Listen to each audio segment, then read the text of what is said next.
Norrick and I'm the founder of Life's an Adventure. What first drew you to Tasmania, and why has it become such a cornerstone of our Tasmanian walking tours? Well, look, firstly, I grew up in Tassie, and from a very early age, I started walking all the national parks. I was the president of the bushwalking club at school, and it was a great way to get out there and see Tasmania. Once you do one, you get addicted and you start ticking them all off. So it was just a passion to go every weekend out into the bush. You've walked all over the world. What makes Tasmania stand apart as a guided walking destination? It's still wild and pure and authentic, and I think Tasmania is just such a diverse range of bush and landscapes. It's got everything. It's got the beaches, it's got the mountains, it's got the rainforest, the Tarkine.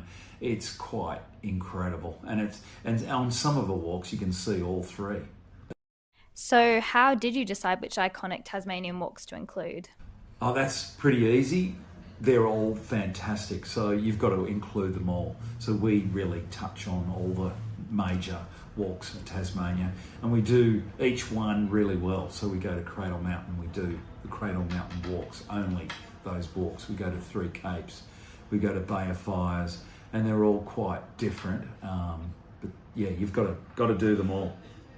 Tarkine Wilderness and the Three Capes track offer different experiences. How would you describe the feeling of each Tasmanian walking experience? Yeah, they are so different. Tarkine is just an incredible ancient forest. They call it horizontal scrub, which grows horizontally, vertically, and sideways, and it just grows back so quickly, even within a week. So it's quite amazing walking through that ancient forest, very, very old, seeing fungi. And then, the Cradle Mountain is so mountainous and beautiful and jagged, and shelves and tarns, so very, very beautiful landscapes. And then you've got the beautiful white beaches with blue turquoise waters, with the orange rock. So very different, dramatic, different landscapes. They're all beautiful and all individually you must see. And when packing for a multi-day walk in Tasmania, what is something that you personally wouldn't leave behind? That's easy. That's my raincoat, and I'd make sure it was a really good one. There's all four seasons in one day in Tasmania. You can have a really hot day, and then the rain comes down, and then it's really humid. So even in summer, it can be really cold, it can be really rainy, and it can be really beautiful. So definitely a raincoat is a must. Our Tasmanian guided walks are known for combining wilderness immersion with boutique accommodation. How do you strike that balance?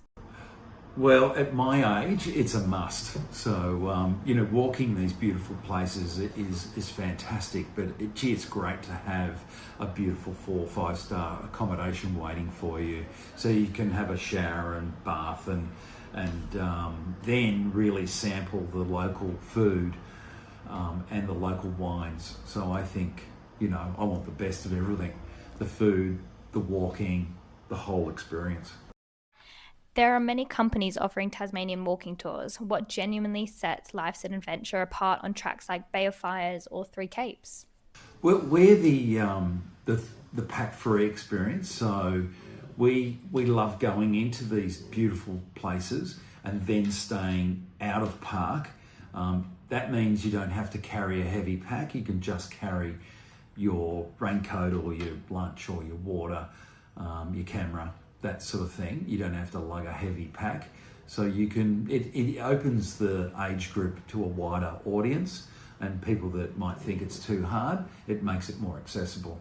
So that's a really big thing. And then our guides are exceptional. They offer flexible walking options. It's your holiday, so we want to make it hard and challenging for people that want it hard and challenging, and then we want to make it easy and really enjoyable. So, we offer flexible walking options. There's many things that set us apart, but they're the main ones. And why is walking the best way to experience Tasmania's landscape rather than simply sightseeing? Well, when you're out there walking it, you smell it, you you're just in the middle of it and you're seeing the bush, the wildlife. You know, you miss those things from a car or a bus. It's really, really important, I think, in anywhere where I travel throughout the world, to see it on foot and really experience it. How important is local knowledge and expert guidance to create a meaningful Tasmanian walking experience? Yeah, that's one thing I'm extremely proud of. Our guides are exceptional, and they are so passionate about their state that you will learn things that they will give you a deeper insight into the walks, the history, the plants, the animals. Their passion is just it's inspiring, and they really make the place come alive. So I think you can miss a lot of that, and it's really provides a really great quality. And our last question for you today, Mark, is for someone considering booking a Tasmanian walking holiday, what would you say to them? Tasmania has it all. It's the most beautiful state in Australia. I'm a little bit biased because I was born there, but it's a great place. It's very authentic. It's very beautiful, and it's got everything. It's got beautiful food, beautiful accommodation, great guides. It'll be a great escape, and you're crazy if you don't go. I can't believe people say they haven't been to Tasmania. It's a stunning place. It's the best of all of Australia. And to ask you one last question, what is your favourite walk in Tasmania? Geez, that's a tough one.